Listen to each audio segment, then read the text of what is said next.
Hello, welcome to episode 5. But today we are talking fake light.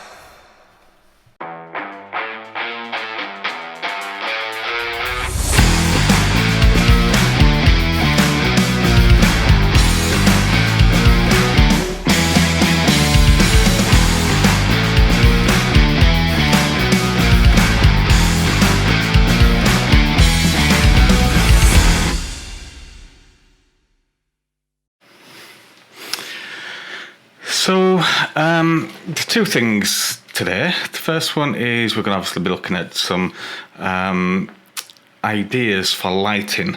And the main thing I wanted to show you with this is that it doesn't matter if you've got a busy background. With the invisible background or backdrop, this will enable you to pretty much eradicate the background noise or the background. We're going to do that with two flashes, a camera, and that is it. And then I was out in the garden the other day hitting some golf balls, and you saw 5 shots that I did, and one of them actually went in, but then, as you saw, it spun around the bottom and came back out. So I probably think in hindsight I should have had some type of towel or cushion in there to stop it from I'm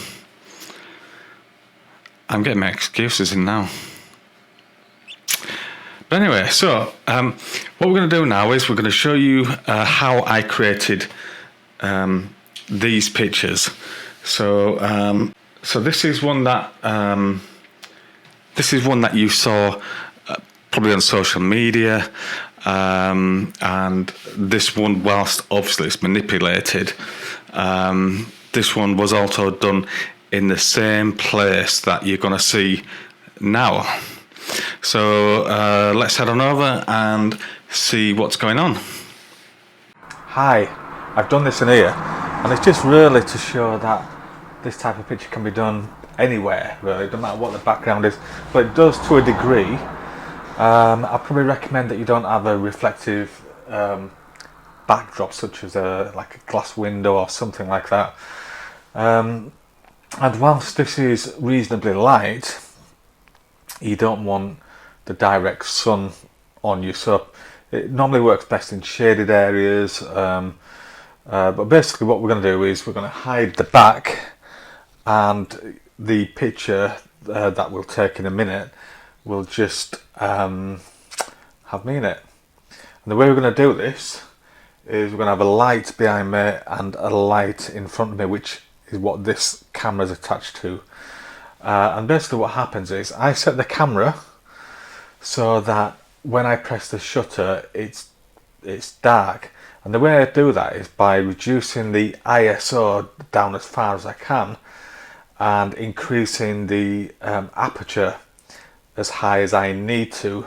The reason I've not touched the shutter speed is because once you go over 250 you get an issue then with the flash going off.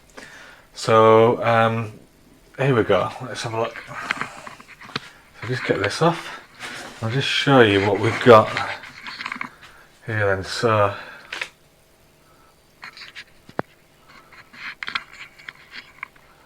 this is what we've got at the moment, and when I take the picture we've got it on timer, so it should go off in a second, I would have thought.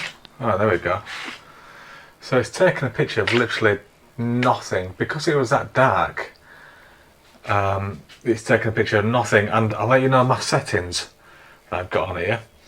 So the camera is set at 1/200th, aperture is f13, and I've got the ISO down as low as I can.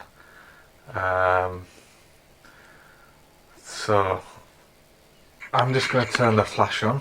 So what we're going to do is we're going to take a picture You'll see it on this camera, and then obviously on here as well. Here we go.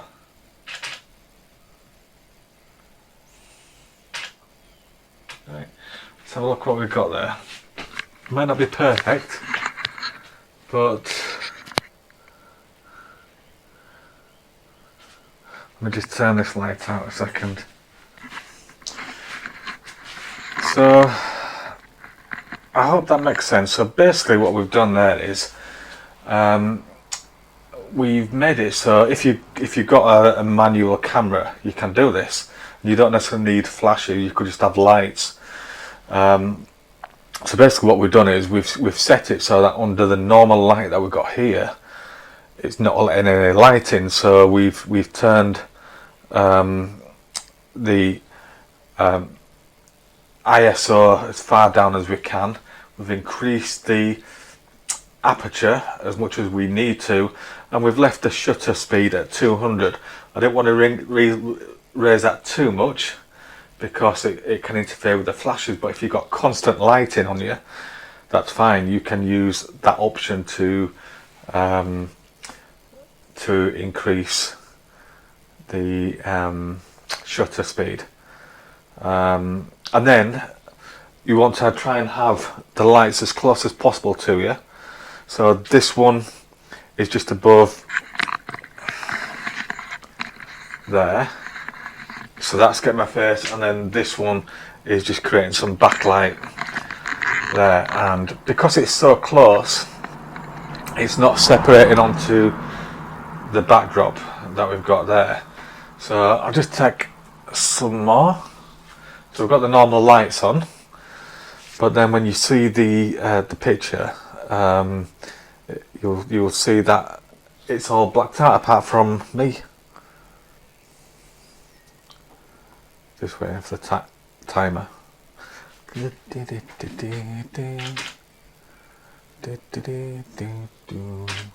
I wasn't ready then. So it doesn't matter how busy the background is. If you want to just get a portrait of yourself, which looks quite good actually when you've got just the light on yourself, that's the way you can do it. You can do it inside, you can do it outside. As I say, you just need to make sure that there's not any huge light on you or a reflective background. And that's it from me. Do one more. So let's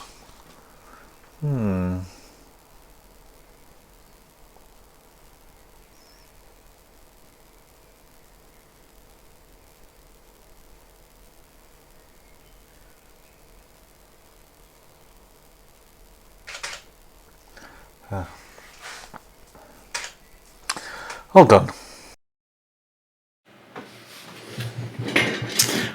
So I hope all that made sense to you. It can be quite tricky to do this type of shot if if it's a clear day and you stood in no shade. That's going to be really hard. But this is something that you could try yourself if you have some manual settings on your camera, and similar to now, I've got a studio light which is constant lighting. So if you've got a light or a torch or something else, if you don't have flashes or anything, you can use those just to direct straight at you, which once you've closed the background off because of the settings that you've adjusted, then you might be able to get some pretty good pictures, really. That is it as part of this photography episode is concerned. So I hope you got something out of that. I hope it was relatively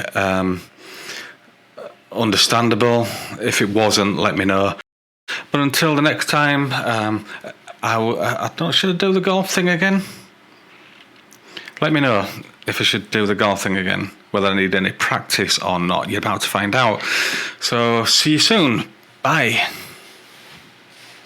10, 9, 8, 7, 6, 5, 4, 3, 2, 1.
No words.